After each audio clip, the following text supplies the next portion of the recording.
আসসালামু আলাইকুম সুপ্রিয় শিক্ষার্থীরা, কেমন আছো সবাই? আশা করি ভালো আছো। তোমরা যারা অন্য ধর্মের শুনছো তাদেরকে আমার আন্তরিক শুভেচ্ছা এবং অভিনন্দন। আমি তোমাদের একাদশ দ্বাদশ ও এইচএসসি ব্যাচের অধ্যায় 5 প্রোগ্রামিং ভাষা অংশের সমাধান করাচ্ছি। সেই ধারাবাহিকতায় আজকে আমি তোমাদের একটি প্রশ্নের সমাধান করাবো। দেখো, তিনটি সংখ্যার যোগফল নির্ণয়ের অ্যালগরিদম ও ফ্লোচার্ট। গত ক্লাসে আমি ফ্লোচার্ট সম্বন্ধে একটু ধারণা দিয়েছিলাম, আজকে আমি তোমাদের অ্যালগরিদম নিয়ে আলোচনা করবো। দেখো, আমি গত ক্লাসে দুইটি সংখ্যার যোগফল নির্ণয়ের ফ্লোচার্ট নিয়ে আলোচনা করেছিলাম, আজকে আমরা অ্যালগরিদম ও ফ্লোচার্ট নিয়ে আলোচনা করব। আচ্ছা, আমাদের কি মনে আছে ফ্লোচার্ট কিভাবে করতে হয়? আমরা গত ক্লাসটা যারা দেখিনি তারা দেখে আসবো, এটা পজ করে। আচ্ছা, ফ্লোচার্ট নির্ণয়ের জন্য আমরা যে কাজটা করব, দেখো, সেটা হচ্ছে ফ্লোচার্ট নির্ণয়ের শুরুর প্রতীকটা আগে খেয়াল করব। শুরুর প্রতীকটা কি? ওভাল। এখানে কি করব? আমরা শুরু করব, স্টার্ট, বা বাংলায় লিখতে পারো তুমি শুরু করি। আচ্ছা, পরবর্তীতে কি আছে? কয়টি সংখ্যার জন্য যোগফল নির্ণয় করব? তিনটি সংখ্যা। তাহলে শুরু করার পর আমরা কি করব? ইনপুট দিব। ইনপুটের প্রতীক হচ্ছে সমান্তরিক, ইনপুট এ বি সি। এরপর আমরা কি করব? এই তিনটা সংখ্যাকে যোগ করব। যোগ করার জন্য যে কাজটা সেটা হচ্ছে প্রক্রিয়াকরণ। সাম is equal to a plus b plus c। যেহেতু যোগ করা শেষ, তাহলে এখন আমরা কি করব? আউটপুট পাবো। ইনপুট এবং আউটপুটের প্রতীক হচ্ছে সামান্তরিক। তাহলে প্রিন্ট x সাম প্রিন্ট করে দিলাম। প্রিন্ট করার ফলে আমাদের আর কাজ নেই, তাহলে কি হয়ে যাবে? শেষ হয়ে যাবে যোগফল। এটাই তো আমরা গত ক্লাসে দুইটা সংখ্যার বেলায় লিখেছিলাম, আজকে আমরা তিনটা সংখ্যার ক্ষেত্রে করছি। আচ্ছা, algorithm.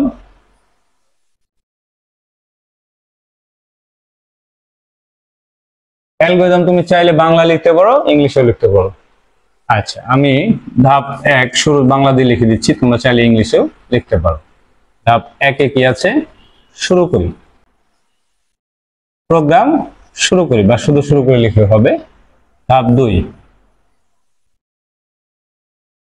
A B C input নিই বা প্রবেশ করাই।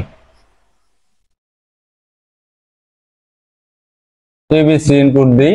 তারপরে কি আছে? ধাপ 3 কি করেছি? যোগ করেছি। যোগফল s equal to a plus b plus c নির্ণয় করি। আচ্ছা, ধাপ 4-এ কি আছে? 4 আমরা লিখতে পারি যে যোগফল প্রিন্ট করি। প্রিন্ট s ফর সামেশন, যোগফল। আমরা চাইলে এটাও লিখতে পারি, আর আমরা কমন একটা শব্দ লিখবো যে এটা যোগ বিয়োগ যে কোনো কিছু ক্ষেত্রে লেখা যাবে। সেটা কি? ফলাফল। ফলাফল প্রিন্ট করি, বাস। এখন এটা তোমার ফলাফল যোগ হোক বিয়োগ হোক ভাগ হোক যা খুশি তাই হোক লেখা যাবে। ধাপ 5 প্রোগ্রাম শেষ করি। আচ্ছা, দেখো তো অভিজিরা, এখানে আমরা একটা কাজ করতে পারি। ফ্লোচার্টটা যদি আগে লিখি তাহলে অ্যালগরিদমটা লিখতে আমাদের সুবিধা হবে। ফ্লোচার্টটা দেখে দেখে আমরা অ্যালগরিদম লিখব। এবার আমরা চারটি সংখ্যার গড় নির্ণয়ের অ্যালগরিদম এবং ফ্লোচার্ট লিখব। দেখো, ফ্লোচার্ট আগে ফ্লোচার্টটা লিখলে আমাদের অ্যালগরিদমটা লিখতে সুবিধা হবে। আর তুমি যদি আগে অ্যালগরিদম লিখতে চাও, দেখো লিখতে পারো, সমস্যা নেই, কিন্তু ফ্লোচার্টটা লেখাতে আমাদের সুবিধা হবে। ফ্লোচার্টে যা যা লিখবো অ্যালগরিদম সেগুলোকে ধাপ আকারে লিখে দিব। তাহলে প্রথমে কি করতে হয়? স্টার্ট দিতে হয়। আমরা প্রোগ্রাম স্টার্ট করলাম, ঠিক আছে। তারপরে কি করব? ইনপুট করাবো। ইনপুটের জন্য সামান্তরিক প্রতীক ইনপুট। কি কি ইনপুট করাবো? চারটি সংখ্যার গড় বলছে, তাহলে আমরা A B C and D. তুমি চাইলে অন্য যে কোনো সংখ্যা নিতে পারো, এক্স ওয়াই জেড ডাব্লিউ। আচ্ছা, এরপরে কি প্রক্রিয়া করতে হবে? গড় নির্ণয়ের সূত্র কি আমরা জানি? রাশিগুলোর যোগফল ভাগ রাশিগুলোর সংখ্যা। এভারেজ সমান রাশিগুলোর যোগফল কি? A plus B plus C plus D by 4। আচ্ছা, যেহেতু গড় নির্ণয় করে ফেলছি তাহলে আর কোনো কাজ নেই এখানে, তাহলে আমরা প্রিন্ট দিয়ে দেব, প্রিন্ট এভারেজ। প্রিন্ট করার পরে আমাদের আর কোনো কাজ নেই, প্রোগ্রাম শেষ। তাহলে এটাকে যদি আমরা অ্যালগরিদম লিখতে চাই তাহলে কিভাবে লিখবো?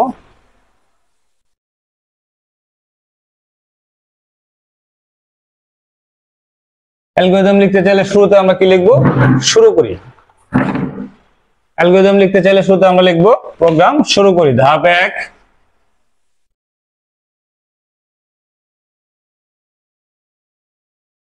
প্রোগ্রাম শুরু করি। আচ্ছা, ধাপ 2, A B C O D input দিই বা এই 4টি সংখ্যার মান ইনপুট করি। আচ্ছা, তারপরে কি আছে? ধাপ 3-এ গড় এ ভিই সমান A plus B plus C plus D by 4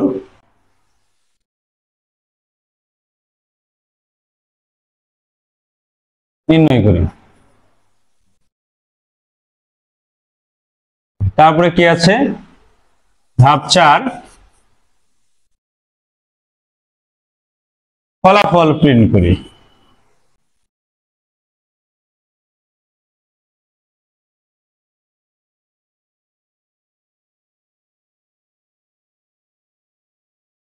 ধাপ 5-এ কি আছে? প্রোগ্রাম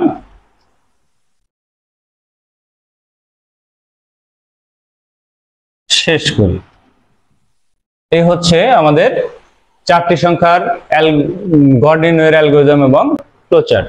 আমি আশা করি তোমরা ধারাবাহিকভাবে আমার এই ভিডিওগুলো দেখতে থাকবে। আমি পরবর্তীতে তোমাদের আরো কিছু প্রশ্নের সলিউশন নিয়ে চলে আসবো। তোমরা আশা করি সে পর্যন্ত আমাদের সাথে থাকবে। ধন্যবাদ সবাইকে এতক্ষণ আমার সাথে থাকার জন্য। আমার পরবর্তী ভিডিও পেতে অবশ্যই তোমরা আমার ইউটিউব চ্যানেলটি সাবস্ক্রাইব করবে এবং ফেসবুক পেজটি ফলো দিয়ে রাখবে। আর তোমরা যারা অলরেডি সাবস্ক্রাইব করেছো তাদেরকে অসংখ্য ধন্যবাদ, আর যারা সাবস্ক্রাইব করোনি তাদেরকে সাবস্ক্রাইব করার আহ্বান জানানো হলো। আর তোমরা যারা আমার এরিয়ার আশেপাশে থাকো তোমরা চাইলে আমার কাছে অফলাইনে পড়তে পারো। অফলাইনে পড়ার জন্য ভিডিও স্ক্রিনে দেওয়া নম্বরে যোগাযোগ করবে। আমি তোমাদেরকে এই প্রোগ্রামগুলো একদম এইচএসসি 2025 আইসিটি পরীক্ষা শেষ না হওয়া পর্যন্ত তোমাদের করাবো। আর 2026 সালে যারা পরীক্ষা দিবে তাদের অলরেডি প্রাইভেট ব্যাচ শুরু হয়ে গেছে, তোমরা চাইলে সেখানে ভর্তি হয়ে যেতে পারো। ধন্যবাদ।